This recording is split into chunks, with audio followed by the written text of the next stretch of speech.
அவர் அதிமுகவுடைய பொதுச் செயலாளருங்கிற பதவியை புரட்சி தலைவர் மாதிரியோ அம்மா மாதிரியோ தொண்டர்களால் தேர்வு செய்யப்பட்டு வரல. அவர் சொல்லுவார், பொதுக்குழுவில் இருக்கிற நிர்வாகிகள்லாம் பொதுக்குழு உறுப்பினர்கள்லாம் தொண்டர்களால் தேர்வு செய்யப்பட்டவர்கள். அங்க ஒண்ணு எந்த தேர்தல் நடத்தல, எல்லாம் நியமனம் தான். அதிமுக ஒன்றிணைவது வேற, அம்மா மக்கள் முன்னேற்ற கழகங்கிற கட்சி பத்தி தான் நான் பேச முடியும். ஏன்னா இந்த அம்மா மக்கள் முன்னேற்ற கழகம் தொடங்கப்பட்ட போது என்ன காரணங்களுக்காக எந்த சூழ்நிலையில் நாங்க அம்மா மக்கள் முன்னேற்ற கழகம் தொடங்கினோமோ அந்த காரணங்கள்ல எந்த மாற்றமும் இல்லாம ஒரு சுயநல நபர்கிட்ட, ஒரு பதவி வெறியர்கிட்ட, ஒரு துரோக சிந்தனை உள்ளவர்கிட்ட அந்த கட்சி இன்றைக்கு மாட்டிக்கிட்டு இருக்கிறப்ப நாங்க அந்த கட்சியில இணையணும்னு கேட்கிற கேள்வியே தப்பு. எங்களால் தேர்தலில் வெற்றி பெற முடியாமல் போயிருக்கலாம், ஆனா எங்கள் லட்சியம் பயணம் என்றைக்கும் தொடரும்.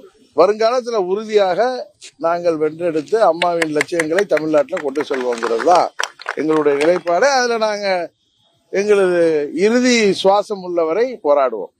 தீர்ப்பின்படி அவர்கள் கொடுத்திருக்கிற பார்முலா படி நமக்கு தண்ணி கொடுக்கணுங்கிறத இவர்கள் வலியுறுத்தி பெற வேண்டும். அதுக்கு தானே கூட்டணி வச்சிருக்காங்க. இங்க வெற்றி பெறுவதற்காக மட்டும், தேர்தலுக்காக, வாக்கு வங்கி அரசியலுக்காக மட்டும் இந்த கூட்டணி இருக்குது. மக்களை கவனித்து வருகிறார்கள். இன்னும் சொல்ல போனா மேகதாது அணையெல்லாம் கட்டக்கூடாதுங்கிறதுல இவர் ஸ்ட்ராங்கா அதை வலியுறுத்தி அங்க முதலமைச்சர் சித்தராமையா, துணை முதலமைச்சர் எல்லாம் சிவகுமார்ட்ட எல்லாம் அவர் வலியுறுத்தி பேசி அதை தடுக்க வேண்டும். தமிழ்நாட்டுக்கு நீரை பெற்றுத்தர வேண்டியது திரு ஸ்டாலின் அவர்களின் தலையாய கடமை. துப்பாக்கி சூட்ல அவர் போலீஸ் சுட்டு இறந்தது தமிழ்நாடு முழுவதும் ஒரு மக்கள் மத்தியில ஒரு பெரிய சந்தேகத்தை கிளப்புது. ஏன்னா அந்த திரு ஆம்ஸ்ட்ராங் அவர்களின் கொலையில திமுகவை சேர்ந்த 3 பேரோ ஏதோ கைதாகியிருக்காங்க. இந்த நேரத்துல காவல்துறை இது மாதிரி அதுல கைதாகிருக்கிற ஒரு கைதியை என்கவுண்டர் பண்ணிருக்காங்கன்னா அது பல சந்தேகங்களை கிளப்புகிறது.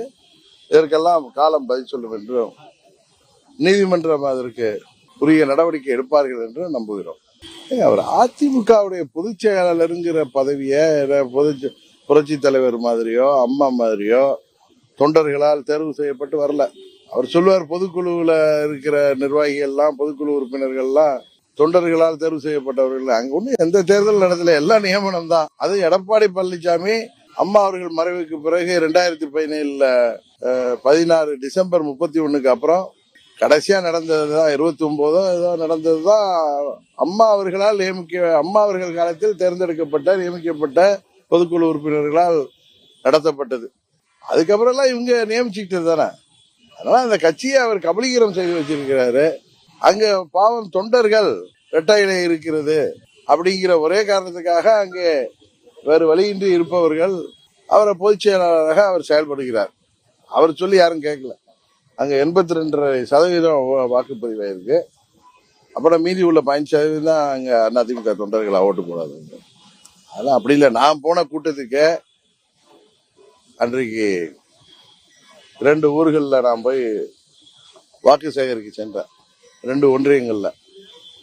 அங்கேயே அதிமுக நிர்வாகிகள்லாம் நான் வேன்ல இருந்து கீழே இறங்குறப்ப என்னை பார்த்து நான் இந்த பொறுப்புல இருக்கேன் அப்படியெல்லாம் சொல்லி எங்களுக்கு வாழ்த்து சொன்னாங்க. நாங்கெல்லாம் பாமகவுக்கு தான் வாக்களிப்போம் அப்படின்னு சொன்னாங்க. இது என்னிடம் நேரடியா சொன்னது.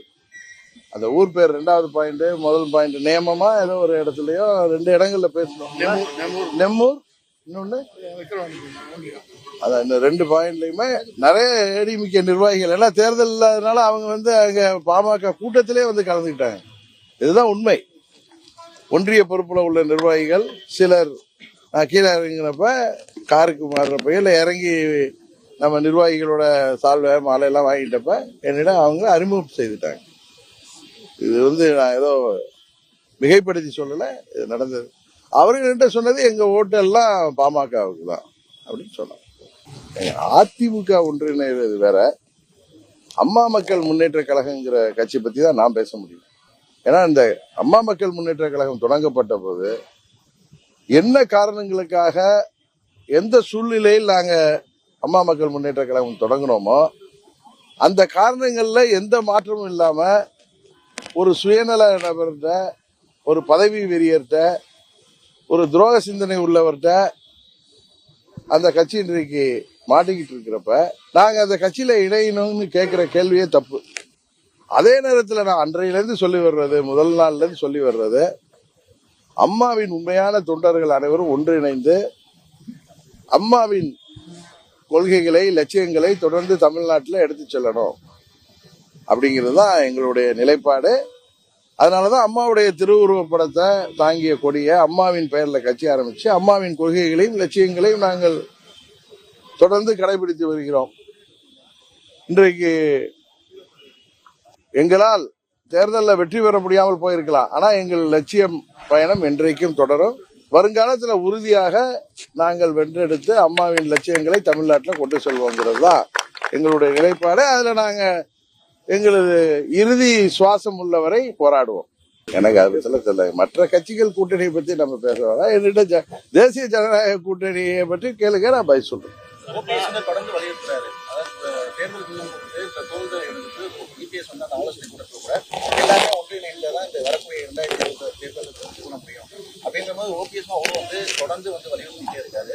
ஆனா அவங்க தரப்புல இருந்து அதாவது சொல்றாரு, தூங்குற மாதிரி நடிக்கிறவங்களை, சுயநலத்தில் இருக்கிறவங்க, பதவி வெறிபிடி தலைவர்களை, பணத்திமிரில் இருக்கிறவங்களை, அதிகாரம் இருந்த காரணத்தினால் பணத்திமிரால் கபலீகரம் செய்து வைத்திருக்கிறோம் என்கிற தைரியத்தில் இருக்கிறவங்களை, அந்த கட்சியை பலமீனப்படுத்தி கொண்டு வருபவர்களுக்கு கண்மண் தெரியாமல் இருப்பவர்கள் திருந்துவதற்கு வாய்ப்பு இருப்பதாக நான் கருதவில்லை.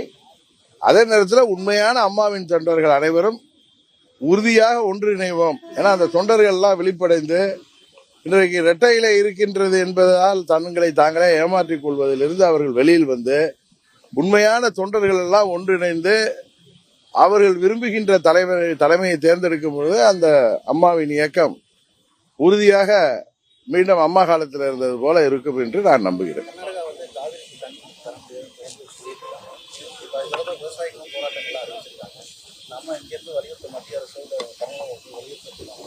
அதாவது தமிழ்நாடு அரசாங்கம், இன்றைக்கு தமிழ்நாட்டு அரசாங்கத்தை நடத்தி கொண்டிருக்கிற திரு ஸ்டாலின் அவர்கள் இதை எளிதாக இதுக்கு தீர்வு கண்டுபிடிச்சிடலாம். ஏன்னா அவங்களுடைய கூட்டணி திருமதி சோனியா காந்தி அம்மையாரிடமும் திரு ராகுல் காந்தி அவர்கள் மூலமும் தமிழ்நாட்டின் நியாயங்களை நம்மளுக்கு ஒன்றும் ஃபேவர் கேட்க வேண்டிய அவசியம் இல்லை. நீதிமன்றம் கொடுத்த தீர்ப்பு, நடுவர் மன்ற தீர்ப்பின்படி அவர்கள் கொடுத்திருக்கிற ஃபார்முலா படி நமக்கு தண்ணி கொடுக்கணுங்கிறத இவர்கள் வலியுறுத்தி பெற வேண்டும். அதுக்கு தானே கூட்டணி வச்சிருக்காங்க.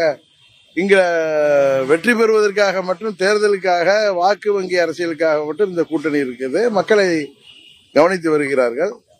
இன்னும் சொல்ல போனா மேகதாது அணையெல்லாம் கட்டக்கூடாதுங்கிறதுல இவர் ஸ்ட்ராங்கா அதை வலியுறுத்தி அங்க முதலமைச்சர் சித்தராமையா, துணை முதலமைச்சர் சிவகுமார்ட்ட எல்லாம் அவர் வலியுறுத்தி பேசி அதை தடுக்க வேண்டும். தமிழ்நாட்டுக்கு நீரை பெற்றுத்தர வேண்டியது திரு ஸ்டாலின் அவர்களின் தலையாய கடமை.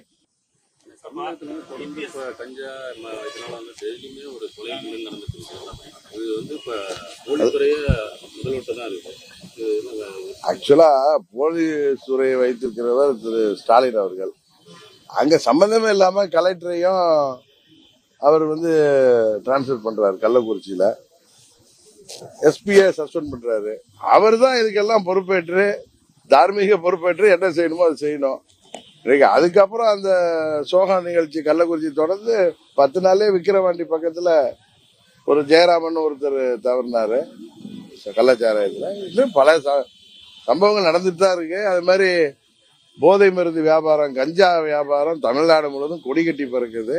அது ஆளுங்கட்சி துணையோடு நடக்கிறதாகவே எல்லோருக்கும் தெரியும். எல்லோரும் அப்படித்தான் பேசிக் கொள்கிறார்கள். அப்படி இருக்கிறப்ப இந்த ஆட்சியில போதை கலாச்சாரம் பெருகி இளைஞர்கள் எல்லாம் வேலை வாய்ப்பு இல்லாமல் போதை மருந்துக்கு அடிமையாகி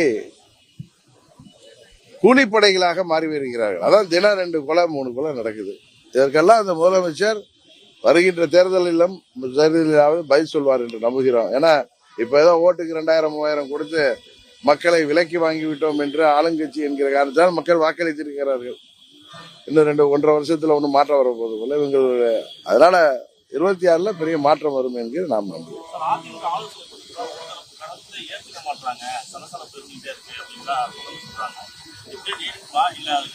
அதிமுக பத்தி என்னிட்ட கேக்குறீங்க? நீங்க அது அதிமுக காரங்கள்ட்ட தான் நீங்க கேட்கணும். சரி.